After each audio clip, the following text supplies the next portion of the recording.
A'udzu billahi minasyaitonir rajim. Bismillahirrahmanirrahim. Assalamualaikum warahmatullahi wabarakatuh.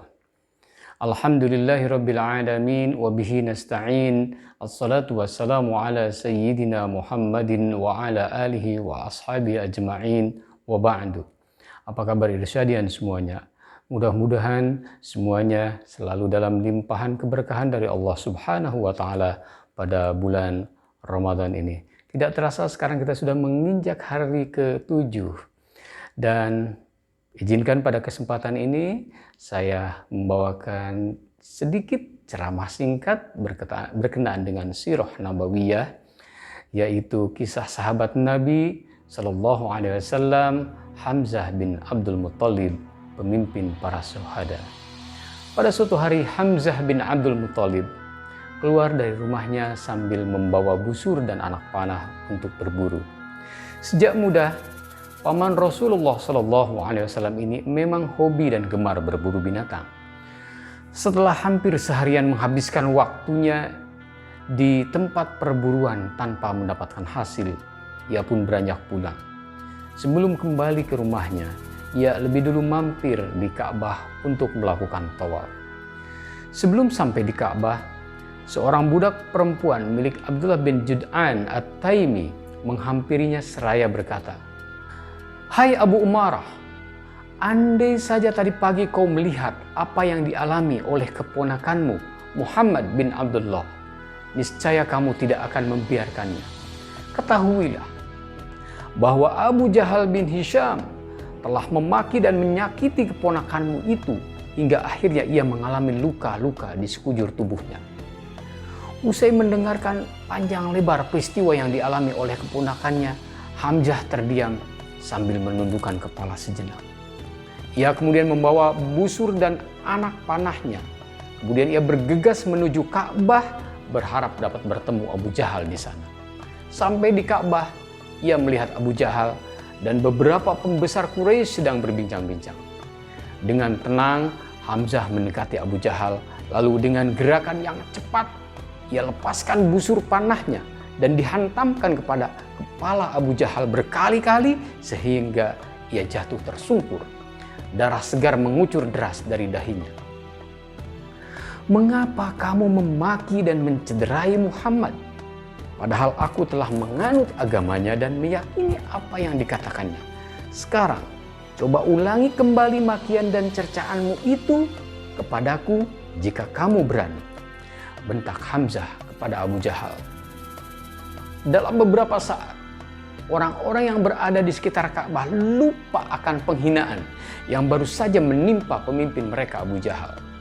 Mereka begitu terpesona oleh kata-kata yang keluar dari mulut Hamzah yang menyatakan bahwa ia telah menganut dan menjadi pengikut Muhammad Sallallahu Alaihi Wasallam. Tiba-tiba, beberapa orang dari Bani Makhzum bangkit untuk melawan Hamzah dan menolong Abu Jahal. Tetapi Abu Jahal melarang dan mencegahnya seraya berkata, "Biarkanlah Abu Umarah melampiaskan amarahnya kepadaku. Karena tadi pagi aku telah memaki dan mencerca keponakannya dengan kata-kata yang tidak pantas." Hamzah bin Abdul Muttalib radhiyallahu anhu adalah seorang yang mempunyai otak yang cerdas dan pendirian yang kuat. Ia adalah paman Nabi dan saudara sepersusuannya. Dia memeluk Islam pada tahun kedua kenabian. Ketika sampai di rumah, ia duduk terbaring sambil menghilangkan rasa lelahnya dan membawanya berpikir serta merenungkan peristiwa yang baru saja dialaminya. Sementara itu Abu Jahal yang telah mengetahui bahwa Hamzah telah berdiri dalam barisan kaum muslimin berpendapat, perang antara kaum kafir Quraisy dengan kaum muslimin sudah tidak dapat dielakkan lagi. Oleh sebab itu, ia mulai menghasut dan memprovokasi orang-orang Quraisy untuk melakukan tindakan kekerasan terhadap Rasulullah dan pengikutnya. Bagaimanapun, Hamzah tidak dapat membendung kekerasan yang dilakukan kaum Quraisy terhadap para sahabat yang lemah. Akan tetapi harus diakui bahwa keislamannya telah menjadi perisai dan benteng pelindung bagi kaum muslimin lainnya. Lebih dari itu, menjadi daya tarik tersendiri bagi kabilah-kabilah Arab yang ada di sekitar Jazirah Arab untuk lebih mengetahui agama Islam lebih mendalam. Sejak memeluk Islam, Hamzah radhiyallahu anhu telah berniat untuk membaktikan segala keperwiraannya, keperkasaannya, dan juga jiwa raganya untuk kepentingan dakwah Islam. Pada Perang Badar, Rasulullah menunjuk Hamzah sebagai salah seorang komandan perang. Ia dan Ali bin Abi Thalib menunjukkan keberanian dan keperkasaannya yang luar biasa dalam mempertahankan kemuliaan agama Islam.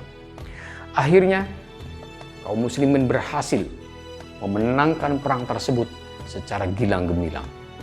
Kaum kafir Quraisy tidak mau menelan kekalahan begitu saja. Maka mereka mulai mempersiapkan diri dan menghimpun segala kekuatan untuk menuntut balas.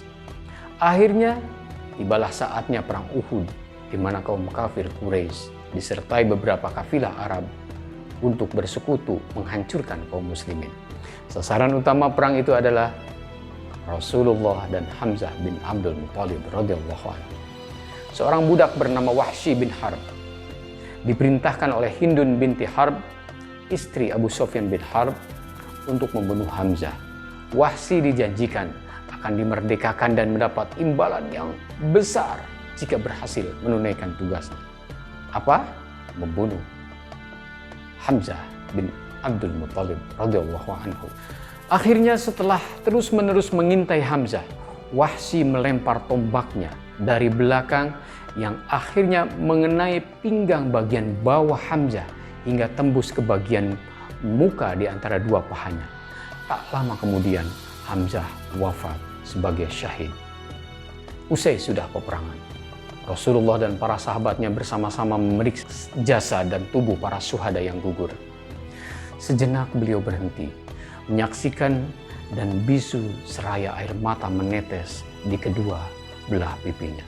Tidak sedikit pun terlintas di benak beliau bahwa moral bangsa Arab telah merosot sedemikian rupa hingga dengan teganya berbuat keji dan kejam terhadap jasad pamannya Hamzah bin Abdul Muthalib radhiyallahu anhu. Dengan keji mereka telah merusak jasad dan merobek dada Hamzah dan mengambil hatinya. Kemudian Rasulullah SAW mendekati jasad Sayyidina Hamzah bin Abdul Muthalib, singa Allah, seraya berkata, "Tak pernah aku menderita sebagaimana yang kurasakan saat ini, dan tidak ada suasana apapun yang lebih menyakitkan diriku daripada suara sekarang ini." Setelah itu Rasulullah SAW dan kaum muslimin menyolatkan jenazah Hamzah dan para syuhada lainnya di satu persatu. Ibnu Asir dalam kitab Usud al-Ghabah mengatakan dalam perang Uhud, Hamzah berhasil membunuh 31 orang kafir Quraisy. Sampai pada suatu saat ia tergelincir sehingga terjatuh ke belakang dan tersingkaplah baju besinya. Dan pada saat itu ia langsung ditombak dan dirobek perutnya. Lalu hatinya dikeluarkan oleh Hindun, kemudian dikunyahnya. Namun Hindun memuntahkannya kembali karena tidak mampu menelannya. Ketika Rasulullah SAW melihat keadaan tubuh pamannya Hamzah bin Abdul Muthalib, beliau sangat marah dan Allah menurunkan firman-Nya yang artinya, "Dan jika kamu memberikan balasan, maka balaslah dengan balasan yang sama dengan siksaan yang ditimpakan kepadamu. Akan tetapi jika kamu bersabar, sesungguhnya itulah yang lebih baik bagi orang-orang yang sabar." Quran Surah An-Nahl 126. Diriwayatkan oleh Ibnu Ishaq bahwa Umayyah bin Khalaf bertanya pada Abdurrahman bin Auf, "Siapakah salah seorang pasukan kalian yang dadanya dihias dengan bulu-bulu itu?" "Dia adalah Hamzah bin Abdul Muthalib," jawab Abdurrahman bin Auf. "Dialah yang membuat kekalahan kepada kami," jar Khalaf. Abdurrahman bin Auf menyebutkan bahwa ketika perang Badar, Hamzah berperang di samping Rasulullah SAW dengan memegang dua bilah pedang. Diriwayatkan dari Jabir bahwa ketika Rasulullah SAW melihat Hamzah terbunuh, maka beliau pun menangis. Demikianlah kisah sahabat Hamzah bin Abdul Muthalib radhiyallahu anhu. Semoga bermanfaat. Wassalamualaikum warahmatullahi wabarakatuh.